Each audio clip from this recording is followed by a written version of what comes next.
A few months after I upgraded my watercolor set last year, it was time to try a better watercolor paper. And my first choice was the very well-known and highly regarded Arches paper. When you first open this paper, it has black glue on all sides except for a small space at the top. And it is secured with black paper sheet. To be honest, when I first opened it, I was very shocked and thought I had bought black cotton paper.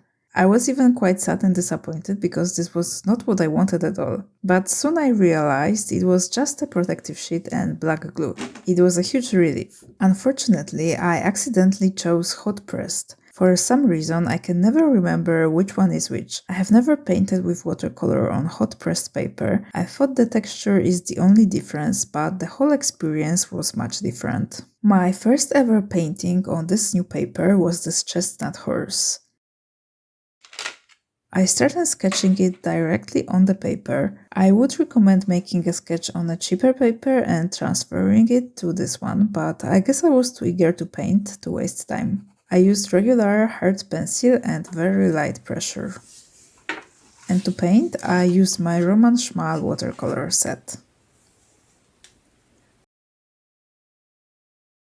For the first layer, I made the whole area of the horse wet with clean water. As I said, I thought that hot pressed paper will only mean that there will be no texture. But while painting this first easy layer, I already realized that there is more. Paper acted a little bit different, it didn't seem to hold the water in the same way, and the paint was not flowing that freely. Everything seemed to dry much faster, and it impacted my way of painting.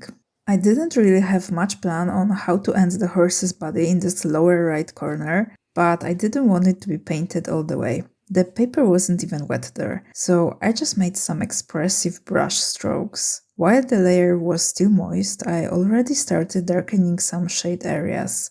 For both layers, I used the same paint and it was quinacridone gold. This is a very unique color. I bought it because I heard a lot of people like it, but I didn't get the appeal at the beginning. But after using it more, I have to admit that it is a very beautiful translucent paint with a broad range of color variation depending on the water amount. After this layer, I painted a little bit more of shades, but I lost the footage and can't show you. But I basically added some more color variations and gradients, mostly using wet on wet technique. I remember I didn't like how the paint was behaving on this paper. I left the painting to dry, but since I got a little bit frustrated, I didn't attempt another layer for quite a lot of time. It might have even been a month before I finally returned to finish it. In the meantime, I got some new small brushes from the same brand as my watercolor set, and I immediately started to use them on this painting. I began to paint face details. Those were a little bit easier to do on this paper than gradients because they were supposed to be much sharper and I didn't need a very wet surface. If I wanted the edge more smooth, I blended the edges with clean damp brush. It worked quite well, and whenever I made a stroke I didn't like, I just blended it quickly with clean brush. I still wasn't sure how to work with this paper, and at that time I didn't know yet if the final painting would turn out good or bad. And if it wouldn't turn out good, I would feel that I wasted the paper. But I tried not to think about it too much and just do my best. On the neck, I needed to make the whole area much darker and with smooth edges, so I sprayed the whole area with water to make it wet on a large surface. Water gathered into droplets, and to even out the wet surface, I lightly pressed it with the paper towel. I painted the shadows with dark brown. Unfortunately, I don't remember the color combination used here, but most probably it was orange mixed with ultramarine. And this bright orange is named Aquarius Orange in my Roman Szmal set. As you can see, I was still using the same small brushes as for the face details. If I were to paint it again, I would definitely use bigger ones for those broad areas. It would be much faster and easier for me to paint, and the final areas of color would be much more uniform and without visible brush strokes. Waiting for the neck to dry fully, I returned to add details to the face. The paint dried lighter and most areas needed some more contrast.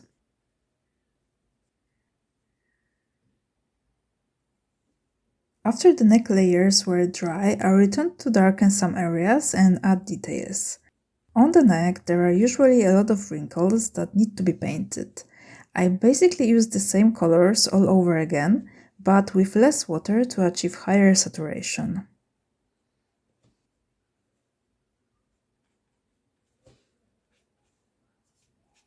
From now on, I was basically going back and forth between the neck and the face, darkening shadows and adding more details. When I was satisfied with the horse, I switched to painting the mane. I already had the first layer painted, most probably with paint named quinacridone red. I added some orange to darken some lighter parts and the same dark brown mix for the shadows. I tried to follow the hair flow, but also not focus on individual hair.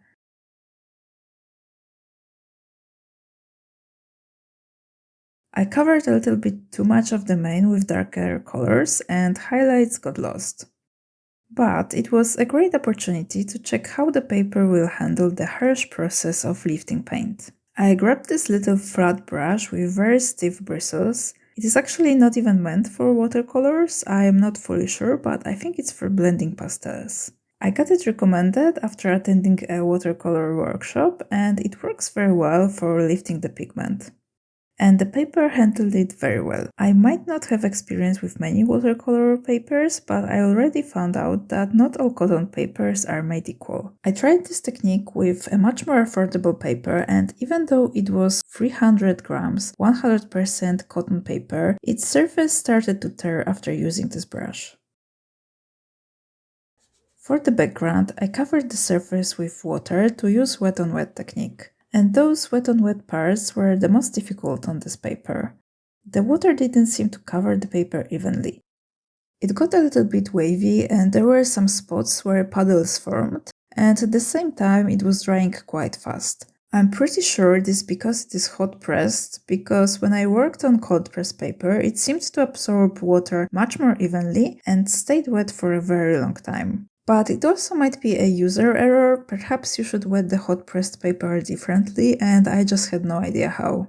The one thing I knew will work differently was using granulating paint. I used mineral violet, which is a violet that granulates with pink and blue. And I was aware that the effect will be less intense on a smooth paper. While it was still moist, I sprinkled it with salt to get some more color shift effect.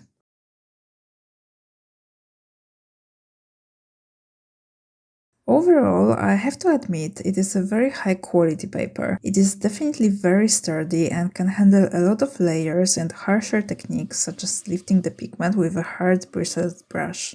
There was no tearing or linting or other damage to the surface of the paper, which I experienced with cheaper papers. The colors dried beautifully and are very vibrant. The glue held it in place for the whole process. I didn't use much water around the edges though.